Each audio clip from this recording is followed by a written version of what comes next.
नीम करोली बाबा, ये वो ही बाबा हैं जिनकी मेरे ऊपर हमेशा से ही विशेष कृपा रही है। यूं तो मैं अंधविश्वासी नहीं हूं, मगर जैसे ही बात नीम करोली बाबा की होती है, मुझ में एक चमक सी आ जाती है। ऐसा शायद इसलिए भी है क्योंकि कुछ लोगों की आभा ही इतनी पॉजिटिव होती है कि सिर्फ उनकी बात भर कर लेने से आपको कई बार जीवन की कठिनाइयों से निकलने का तरीका मिल जाता है।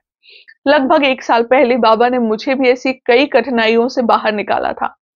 नीम करोली बाबा ने वैसे भी अपने जीवन में कई सारे उदाहरण देने वाले काम किए हैं। एक साधारण से दिखने वाले बाबा से मिलने के लिए ना जाने कितने बड़े बड़े लोग आया करते थे। इतने बड़े बड़े कि अगर आप बाबा के बारे में ना भी जानना चाहते हो तो भी आपका मन करेगा उनके बारे में जानने के लिए कि भैया ऐसा क्या था उनमें जो पूरी दुनिया के लोग उनसे मिलने के लिए खींचे चले आते थे। और अगर सच कहूं तो हर किसी को कम से कम एक बार तो उनके चमत्कारों और उनकी कहानी को जरूर सुनना चाहिए। बाबा का जन्म उत्तर प्रदेश के अकबरपुर गांव में सन 1900 के आसपास हुआ था। लोग उन्हें बजरंगबली का अवतार मानते थे। उनका स्वभाव बेहद सरल था। बाबा के चमत्कारों की कहानियां आज भी लोगों को मुंह जुबानी याद है। लेकिन क्या आप जानते हैं कि बाबा ने 4 ऐसी बातों का जिक्र भी किया है जो हमें कभी भी किसी के साथ भी शेयर नहीं करनी चाहिए, जिससे हमारी लाइफ काफी आसानी से गुजर सकती है। बाबा ने पहली चीज ये बताई थी कि कभी भी दान और पुण्य किसी को बता कर ना करें। जबकि आज के समय के लोग अगर छोटा सा भी दान करते हैं तो तुरंत सेल्फी और फिर रील बनाकर पोस्ट कर देते हैं। जबकि बाबा नीम करोली कहते हैं कि हमेशा किसी भी प्रकार का दान करते समय उसे सभी से गुप्त रखें, तभी वो फलित होगा। गुप्त दान ही सबसे बड़ा दान है।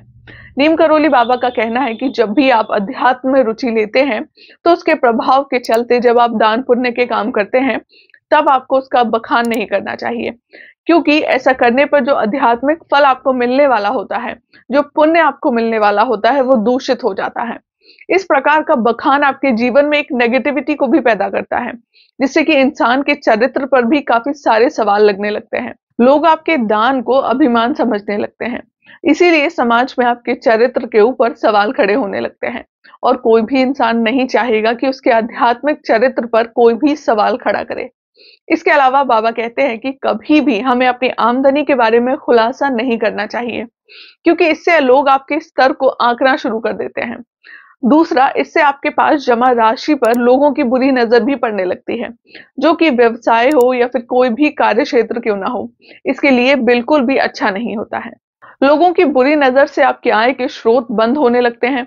इसीलिए अपनी आमदनी या फिर धनराशि के बारे में कभी भी किसी से भी बात ना करें। बाबा नीम करोली का कहना था कि अगर आपसे कभी भी कोई गलती हो गई हो तो उसे दूसरों के सामने कभी भी उजागर मत करो। बाबा कहते थे कि अपनी कमजोरी और ताकत का अंदाजा कभी भी किसी को ना होने दो, वरना आप खुद ब खुद उसके आगे कमजोर बन जाओगे। जब आप अपनी कमजोरी या फिर अपनी कोई भी गलती दूसरों के सामने बता देते हैं तो वहां आसपास जितने भी लोग हैं आपके अगेंस्ट होकर साजिश करना शुरू कर देते हैं। आपका बुरा देखना चाहते हैं वो लोग।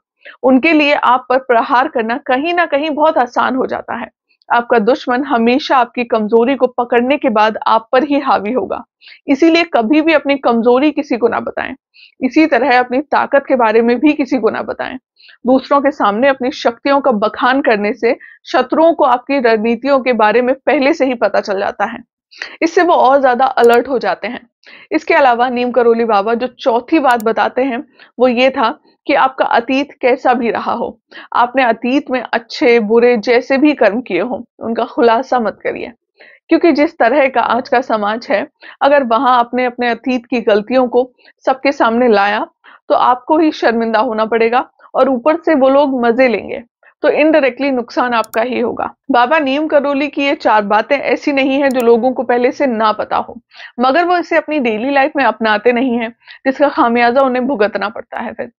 तो बाबा नीम करोली के हर आश्रम में सिखाई और बताई जाने वाली इन बातों को जरूर आप अपने जीवन में ट्राई करिए और फिर उनसे हुए चेंजेस के बारे में मुझे कमेंट करके बताइए। जल्द ही फिर मुलाकात होगी आप सभी से एक नई वीडियो में। तब तक के लिए नमस्कार।